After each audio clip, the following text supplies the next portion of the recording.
1952, 71, 90 কেউ বিনিময় চায় না, এখন তারা বিনিময় চাচ্ছে। এখন যে বিষয়গুলো হয়ে গেছে, এই এনসিবি প্রথমেই আওয়ামী লীগের কাউন্সিলরদেরকে পুনর্বাসন করতে চাইলে সরাসরি প্রেস ক্লাবে গিয়ে বলল, সেইখানে তাদের কাছ থেকে অগাধ টাকা নিল। তারা বলে যে তাদের নাকি 5-6 হাজার লোক আছে ডোনার। এই ডোনার কারা? নতুন দলের প্রতি মানুষ মনে করেছিল যে এদের মধ্যে সততা থাকবে, ন্যায় নীতি নৈতিকতা মূল্যবোধ সততা কমিটমেন্ট রক্ষা আমানত রক্ষাকারী হবে। এইটাও এদের মধ্যে নাই, প্রতিনিয়ত তাদের শোনা যাচ্ছে। এই ইলিয়াস আজকে একটা সাক্ষাৎকার দিয়েছে যে আমি নিশ্চিত হয়ে বলতেছি, আস্থা নিয়ে বলতেছি, তারেক রহমান যদি ক্ষমতায় আসে এই বাংলাদেশে চাঁদাবাজ দখলবাজ সন্ত্রাসী থাকবে না এবং এই বিএনপি সেই বিএনপি হবে না। আপনারা নির্বাচনে তাকে নির্বাচিত করলে দেখবেন। এটাই হচ্ছে সত্য কথা।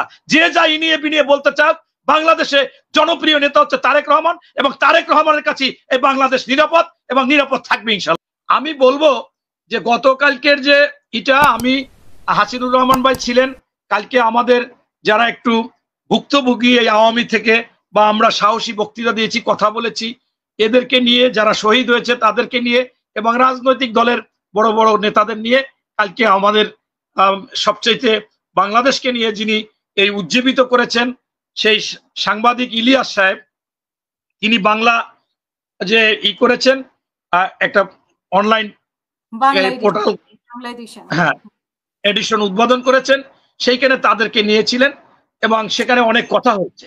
সেইখানে কিন্তু আমরা দেখেছি যে পিনাকি ভট্টাচার্য একটা কথা বলেছে যে আমাদের 3টা জিনিসে ঐক্যমত্য থাকতে হবে। এক হচ্ছে আওয়ামী লীগ, তারা যাতে আর না আসতে পারে। 2 হচ্ছে ভারত বাংলাদেশের ভালো চায় না, তাদের দ্বারা ক্ষতিগ্রস্ত হওয়া যাবে না। 3 হচ্ছে আপনার ইনসাফ। কিন্তু আমি তার সাথে যোগ করতে চাই যে আওয়ামী লীগ এবং আওয়ামী লীগের সাথে যারা নির্বাচনে গেছিল তারা এবং ভারত যে আমাদের চায় না, সেজন্য আমাদের সবসময় ন্যায্য মাথা উঁচু করে কোনো গোলামি চুক্তি বা নতজানু পররাষ্ট্রনীতি থাকবে না। আর আমি ওই ইনসাফের সব এসে যায়, তারপরও সার্বভৌমত্ব রক্ষা এবং ইনসাফ, এটা হলে সবকিছু ঠিক হয়ে যায়। তাই আমরা কালকে দেখেছি যে আমাদের স্থায়ী কমিটির মেম্বার 2 জন ছিলেন, তারা কিন্তু বক্তব্য বলেছে এটা আমরা ঐক্যমত এবং এতে আমরা একমত আছি। এখানে কিন্তু আমরা সেটা বলি নাই যে না ঐক্যমত নাই। তাই আমি মনে করি যে আজকে বড় সাহস পেয়েছে গোপালগঞ্জে, এই জন্য আমার কাছে মনে হয় যে কয়দিন পর্যন্ত জামাত এনসিবি চরমনায় মিলে বিচ্ছিরি ভাষায় বেগম খালেদা জিয়াকে তারেক রহমানকে নিয়ে যে সমস্ত উক্তি করেছে, এতে বাংলাদেশের অনেকেই মনে করেছে যে মনে হয় একটা গৃহযুদ্ধ বেজে যেতে পারে এবং বিএনপির সাথে।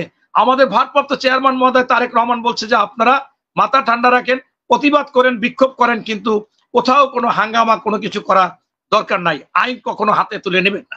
এইটা এই আওয়ামী লীগে তো বুঝবে যে হ্যাঁ এটা ঠিকই আপনার এরকম হয়েছে।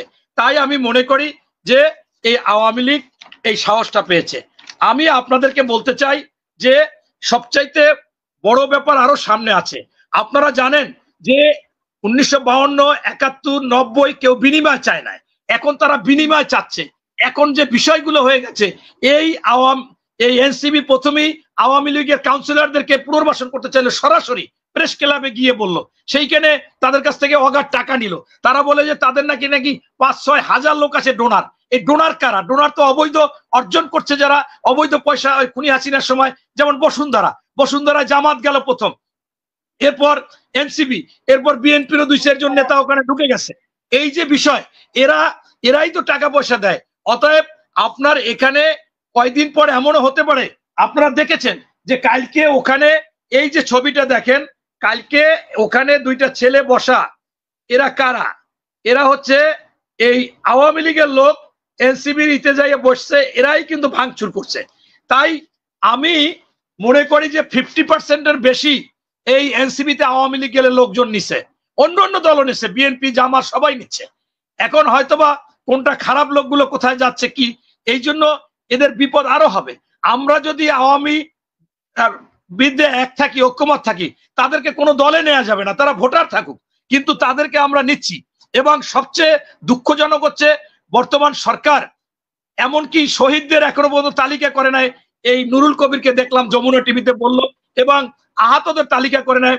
তাইলে এরা আইন শৃঙ্খলা বাহিনী অথবা মনে করেন যে প্রশাসনে যারা বসে আছে সচিব, এগুলো কোনো কিছুই করে নাই, বরঞ্চ এনসিপি এদেরকে পুনর্বাসন করেছে, কাউকে প্রমোশন দিয়েছে, কাউকে বদলি করেছে, অনেক নতুন নিয়োগ দিয়েছে। এটাও কিন্তু তাদের জন্য ক্ষতিকর। আজকে কোথাও এই কথা শুনতেছে না।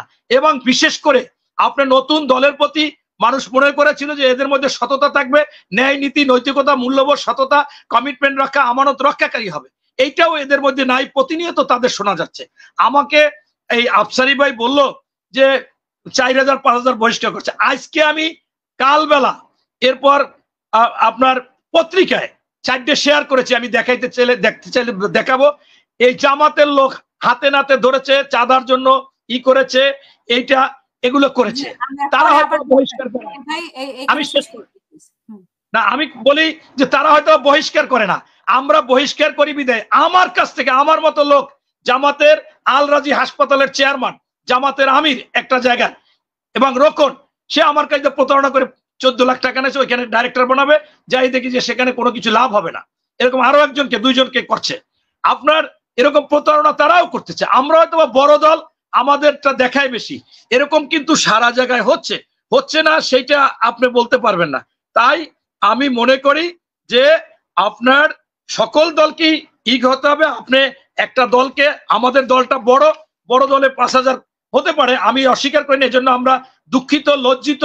কিন্তু এই মেইন যে আপনি যেটা বারবার বলেন, এটার দায়িত্ব কে? এটার দায়িত্ব হচ্ছে সরকার পদক্ষেপ নেবে। সরকারকে বারবার আমাদের ভারপ্রাপ্ত চেয়ারম্যান মহোদয় তারেক রহমান সাহেব অনুনয় বিনয় করতেছে। আমরা প্রত্যেকটা বক্তব্যে বলেছি সন্ত্রাস, দখলবাজ, চাঁদাবাজ, সিন্ডিকেট এর কোনো দল নাই, কঠিন শাস্তি দেন। আপনার তারেক সাহেব কি শাস্তি দিতে পারবে?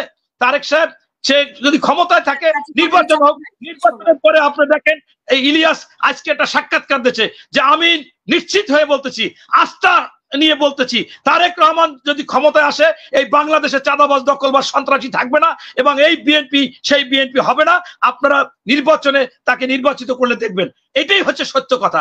যে যা ইনিয়ে বিনিয়ে বলতে চান, বাংলাদেশে জনপ্রিয় নেতা হচ্ছে তারেক রহমান, এবং তারেক রহমানের কাছে এই বাংলাদেশ নিরাপদ এবং নিরাপদ থাকবে ইনশাল্লাহ। ধন্যবাদ।